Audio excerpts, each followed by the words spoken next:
Okay, this is cause numbers 22-39100 and 22-39101. Are you Letitia Tebow? Mm-hmm. And Ms. Tebow is currently on probation for failure to comply with sex offender registration in each of these cases. I looked this up. I think there may be, and Ms. Simon's here, this update report says 2 10-year adjudicated probations, but it was a 2-year term. It was 2 over 5. 2 TDC over 5, correct? Excuse me, that's where that was in there. Okay, just making sure.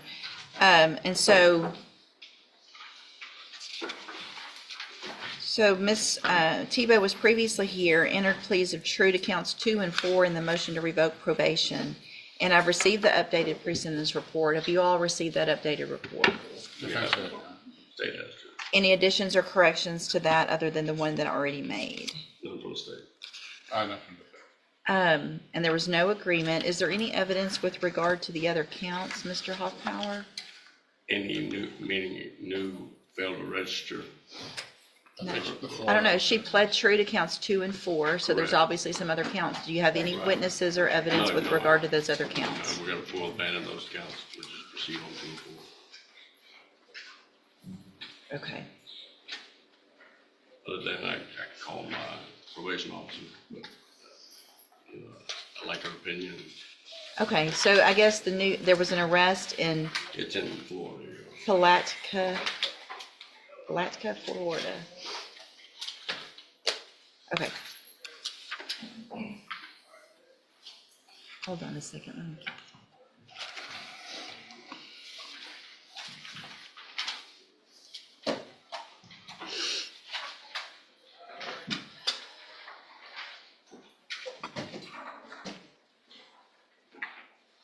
Putnam County.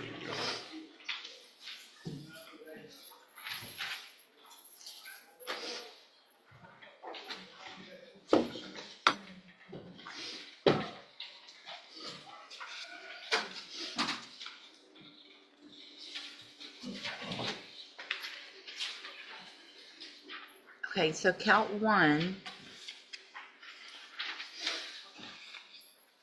Why don't you have any evidence with regard to count 1 if your probation officer's here? We can call. I'm sorry. Apologize, Your Honor. Ma'am, would you please raise your right hand? Do you swear or affirm the testimony you're going to give in this hearing will be the truth, the whole truth, and nothing but the truth, so help you God? Thank you. You may proceed. Would please take the name from the record, please. Sarah Simon. I'm a son of you, the probation officer, assigned to Ms. Tebow. I am. Okay, and how long have you been the first supervision officer? Year and a half. Okay, and throughout the time that you've been a probation officer, has you complied with the terms of other conditions? In either one of the cases? Speak up, please. I'm sorry. Okay, no, she has not? She's not. Yeah, okay, in what instances has she not complied?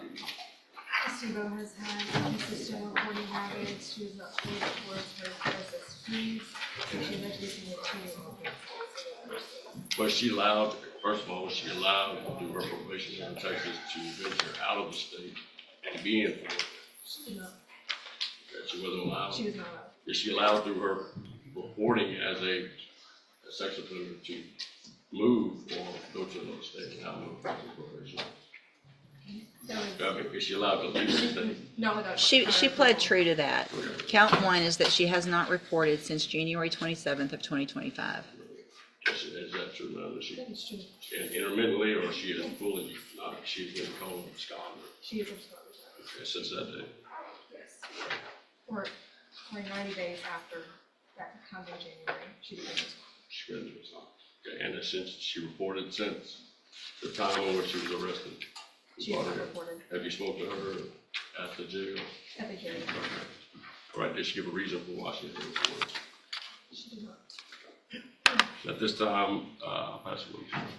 Okay, I also would like to know, Ms. Simon, were you able to confirm in any way the arrest? Obviously, she's going to say she didn't do it, and that's okay, but if she was actually just, whether an arrest happened in Florida? Yes, I did obtain an arrest report from Florida.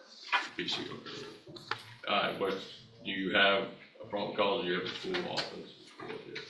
The full Okay, for what crime was she arrested? There's two. I think one was petite theft and then obstruction by disguise first.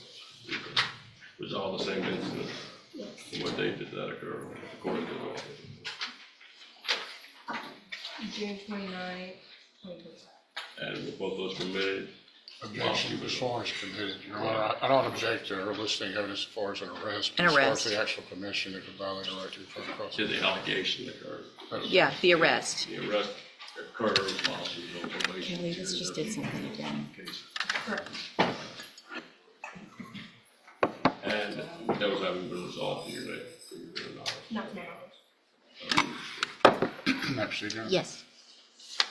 She initially failed to report in January, is that right, of 2025? That was the last face-to-face contact I had. January 2025. Then arrest June 29th of 2025. Yes. So February, March, April, May, June, 5 failures to report. And she went into absconder status March of 2025? Maybe April, April. like 90 days after. 90, so April 2025, she became an absconder. 2 months after that, she was arrested in Florida, is that right? Right. So you were aware if she was in Florida, which state, when were you made aware that she was in custody in I Florida? received a phone call from somebody that let me know that she was arrested and in jail in Florida. And then that's when I received this arrest report. So when did there was an MTRP entered into NCIC, I guess, after April? Was there an MTRP and that's why Florida advised you there was an active warrant for her then? There was an active warrant for the interim. She was arrested for the. Right, and that warrant popped up in June in Florida. Correct. So from June 29th to today, she's been in custody, is that right? So I she didn't try to couldn't open report anything, it just started doing stuff to on its probation own. department. She's in custody from June 29th to today because she's locked up. I don't care. That's not her fault that she didn't report because she's in custody, correct? So she can't. Right.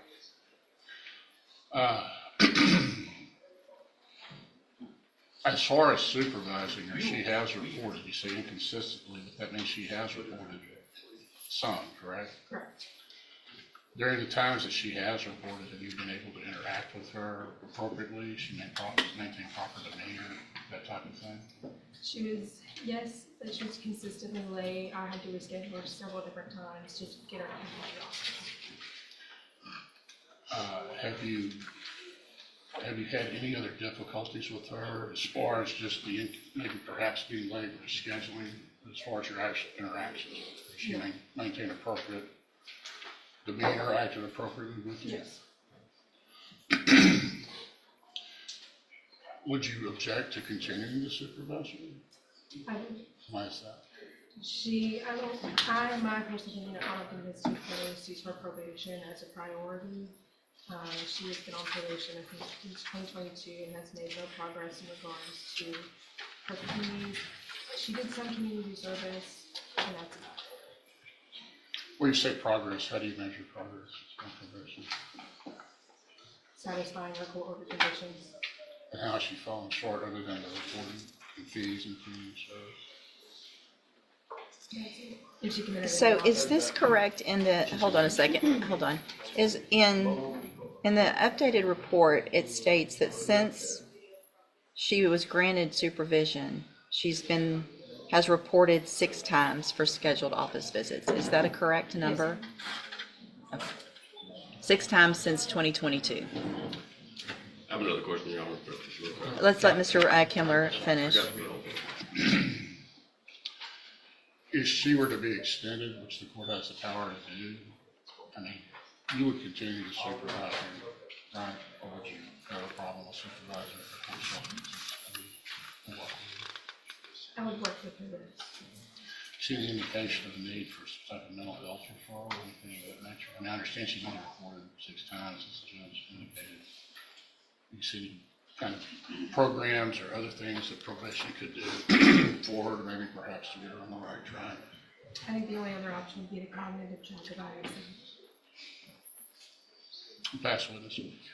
Your Honor, is this the first time that we've been here on these two cases for a motion to revoke? No, Yeah, there was another time back in 2024 in which we had a hearing similar to this, not me, especially as the attorney, but she was brought in on a motion to revoke, and her probation was amended, and she was given 30 days in JCCL, and she was continued, and she was added to the mental health case. the high maintenance case, and she didn't report enough to be transferred over to the high maintenance case. So this is not even the first time that we've been here on this, on similar allegations. That was a year in 2024, we did the same deal. Is that correct? I might follow up on that. I believe in the previous HURP, she had a motion, again, a motion to revoke. She had federal charges, is that right? Correct. The NTRP was filed after she received the federal charges, I believe so, yes. and she was housed in the cell unit. Were you supervising her then? No, it's not. Do you know if the detainer was placed on her for that NTRP while she was in federal custody? I didn't know. Did she actually do federal time while she was on probation for this case? That is why the NTOB was dismissed. So she received, I think, about a year sentence in federal court for misprision of felony. Is that consistent with what she did? 1 year federal probation. Prison, she was locked up, right? She got probation. She had 1 year federal probation. Probation, okay, for misprision? Or you don't know? What the offense was? I thought it was a possession. Okay. Anyway, she received a year of federal probation, so she was not revoked and was allowed to serve the probation concurrently. Correct. So during the period that she was on federal probation for that year, do you know if she was reporting to a federal probation officer, or was any issues with the federal probation that you're aware of? According to Ms. Tebow, she successfully completed her federal probation. And that was at the same time that she was on probation with Jefferson County, is that right? Correct. Was she reporting to you during that time period as well? What was her reporting record in Jefferson County during that period? I guess it was probably back in 2024. Well, she's reported 6 whole times since, so obviously it wasn't great even when it was then. Right. But she was being supervised at least during that period federally, was able to successfully complete that probation, correct? Does that indicate to you that perhaps she could successfully complete Jefferson County probation if she's sufficiently She motivated? has the ability to, but whether or not she has the motivation or the want to do so. I've passed one, Your Honor. All right, any other questions? No, Your Honor. All right, thank you, Ms. Simon. Any other witnesses? No, Your Honor. I would defer to Ms. Tebow, Your Honor, if she wanted to address the court. I think she has written to the court, and that letter's incorporated in the PSI. I received it and read it. Anything else?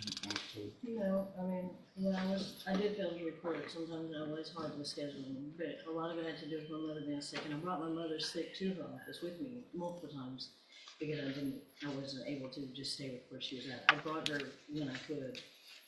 I mean, she's passed now, but at that time frame after. But, I mean, we're talking about since 2022. I was in Or a 20 federal facility for a year and a day. Okay. All right, so here's the thing. I'm not even sure where this agreement came from and why I accepted it in the first place, because giving somebody the minimum of 2 on a probation, so I have really nothing to do hardly on this. But Ms. Tebow, I mean, you've been given every opportunity over the last 4 or 5 years to do everything you're supposed to on this probation, and you've refused to do that. You flat out refused, and we all have different issues that go along with parents and family members and things that go wrong. And instead of, I mean, it looks like, I think one of the things that concerns me the most is that you called June 2nd asking why the police went to your home. June 2nd you called. And so your probation officer said there's a warrant because of your violations on June 2nd. Then you went to Florida and got arrested for 2 new offenses without registering, without obviously telling anybody where you are and the type of probation you're on, the offense that you're on probation for. That's probably the number one thing that you should do. So flee in the state when you know that there is a warrant for your arrest. gives me no reason to leave you on probation.